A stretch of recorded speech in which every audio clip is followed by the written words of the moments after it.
Hello there, everyone. This is first time I really talked about politics outside of Vicky Palladino for a while, but this is an interesting Senate election I want to keep my eye on very closely in the state of New Jersey as the incumbent senator, the Democrat Bob Menendez, who was acquitted of federal corruption charges a few months ago.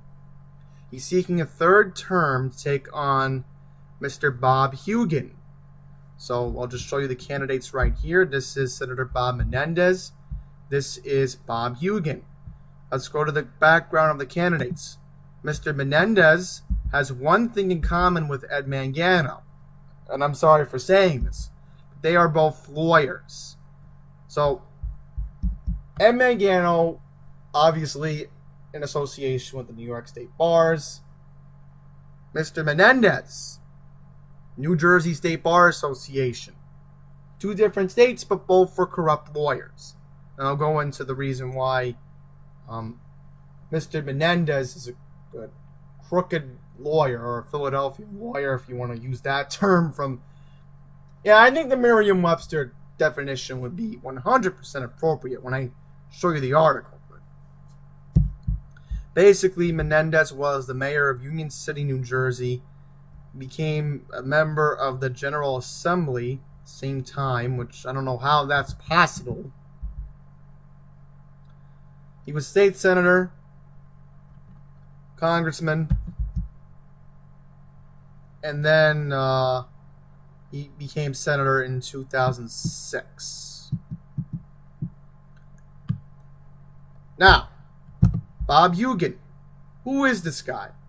Well, I learned a lot about him just watching him from the New York stations.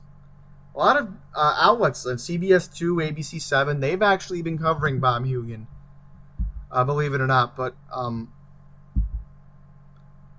basically, Bob Hugin was an executive chairman of this corporation right here, a biopharmaceutical company which operates more than 50 countries. So basically, Bob Hugin, another political outsider, if you want to call it, but he actually did serve in the military. He was part of the Marines.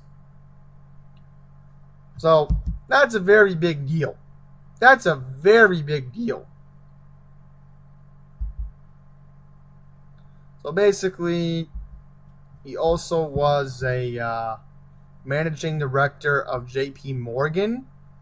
So yeah, I mean, he was technically involved in the finance industry, and you could say he was white collar, but other than that, you know, a lot of these people, they end up in political office. Look at Phil Murphy. He worked for Goldman Sachs. That's interesting, huh? It seems New Jersey loves people who work on Wall Street. But in reality, I found out that Mr. Hugin has never run for public office, like Phil Murphy, like the current governor of the state of New Jersey. So as you can see here are your candidates. Now, I endorsed the Democrat originally, Lisa McCormick, because I wanted to have a fair election in this Senate seat. I wanted to have a fair election. But these people in New Jersey, I don't know what they're smoking. But maybe Phil Murphy already let people smoke weed in Jersey yet. Maybe he just didn't want to tell the media. Hey, sports betting's legal, you might as well. So let me see. I mean, any endorsements? Yeah, see, this is so stupid. They don't even say the endorsements. Now, Hugin did get an endorsement from Kim Guadagno. But now that I think about it, maybe New Jersey was sort of better off not putting Guadagno in. It's a possibility that you could see Phil Murphy becoming a two-term governor with his approval numbers lately skyrocketing. Yeah, Chris Christie, come on. Why would Chris Christie run for that seat, or even wanted to run? So here's the results of the Republican primary. And you have your results for the Democratic primary right here. Brian Goldberg didn't get, look, only 55,000 votes. I mean, I knew Hugin was going to win anyway. Businessman, that's who Brian Goldberg was, but that's not important. What's important is the background. So we'll go here. This NJ.com article I found back from January. And basically the prosecutors in the federal corruption trial against Mr. Menendez acquitted him and his co-defendant Solomon Meglin of the 7 of the 18 counts against him, both for facing a retrial after a deadlocked jury could not reach a verdict back in November. Given the impact of the court's January 24th order of the charges and the evidence admissible in the retrial, the United States has determined it will not retry the defendants on the remaining charges. So basically, what this means is Senator Menendez is off the hook. Alright, and the Obama administration said, and even Loretta Lynch said this, I'll bring her up. This guy was a corrupt phony. I still think he is. Yeah, I mean, literally, you can go on and on and on and read this article. There's not going to be a retrial. I mean, look at this. There's not going to be a retrial. So basically, this guy got off the hook, alright? Look at him. Look at him. Those are fake tears. Those are fake tears. I'm sorry for saying that. I'm sorry for making it personal, but this guy should be in jail. This guy should be in jail.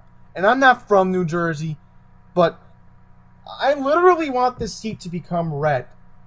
Just to see if the people of New Jersey have any common sense and realize that if you re-elect Bob Menendez, he's going to be around for 6 more years.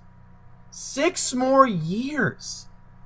I don't know if I could sleep with myself in New Jersey knowing that this man, who should have went to jail, is going to be my senator for 6 more years.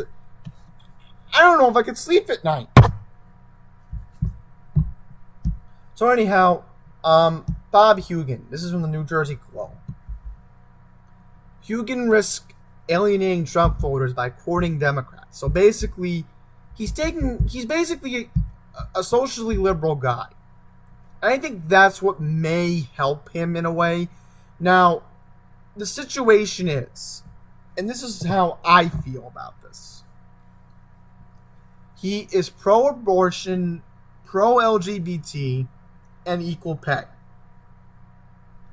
The problem is, Ocean County Republicans, I know this for a fact, they love Trump. They love him. But, and I do mean but, there are a few moderate Republicans out there.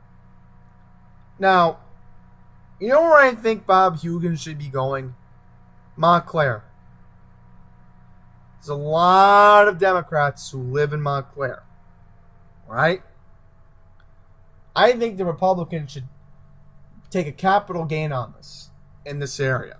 Just as one random example. Toms River is another conservative area where I can think of in New Jersey. Old Bridge, another conservative area. I mean, I can go on and on and on. I mean, I'm a little bit familiar with New Jersey's politics in a way, but, you know, north of New Jersey, you have all the Democrats pretty much. So I'm not going to read this. Okay, Hugin was a Trump fundraiser and delegate. So that's something interesting. There's no word if he would want Trump's endorsement. But I'm sure Trump's going to endorse him for one reason and one reason only. Because he knows how corrupt Bob Menendez is. He'll have no choice but to endorse him. And if Trump doesn't want to endorse him, alright, fine. It's Trump's decision. I'm not going to get into that aspect of it. But let's just end this video by taking a look at Bob Menendez's electoral history. Okay, so Bob Menendez beat Joe Krillios. So Joe Krillios, who was Joe Krillios? Let me just take a look. State senator. All right, so that's who he beat. Basically, it was pretty much a decent margin if you say, because again, look at these counties. Some of them can flip. Some of them can flip. It's a possibility. You need Southern Jersey to flip, I feel. I think that's a possibility. So, Bob Menendez original election. This race was a whole little bit more closer back in 2006 when Bob Menendez first won that seat. So Thomas Kean was a state senator. So 2 state senators. And yet now Bob Menendez is taking on a guy who was, again, in the Wall Street industry, worked for J.P. Morgan Chase, worked for Pharma Bioceuticals Company. So here we are in 2018 at a tipping point. Here we are. And I'll quickly end it by showing you the Fairleigh Dickinson poll that was taken back on May 16th. So a lot of undecided voters. And you look at the top of this Wikipedia article, and it says right here, Bob Menendez is literally facing low approval ratings. So what's a possibility? Bob Hugin can flip this seat.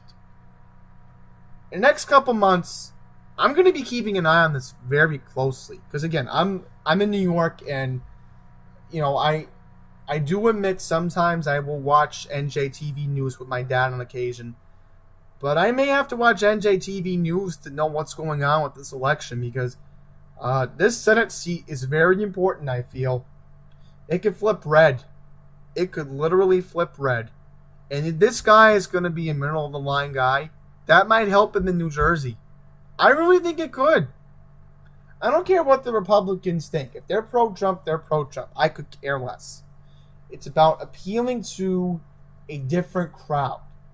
And if Bob Hugin doesn't win this seat, then the people of New Jersey have really let themselves go if they don't realize that.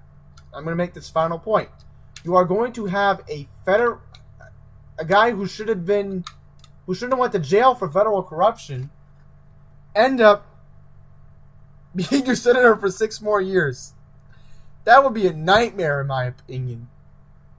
So that's where I end this. I've been recording now for about almost 15 minutes. So 15 minutes, a lot got done. Just me talking about this. But I do want to come back to this probably when it gets closer to the election season. Because this is something I definitely want to keep an eye on. No matter what. So that wraps up this analytical video on my views of the U.S. State Senate seat up for grabs in the Garden State. That concludes this video. Till next time, everyone. Take care.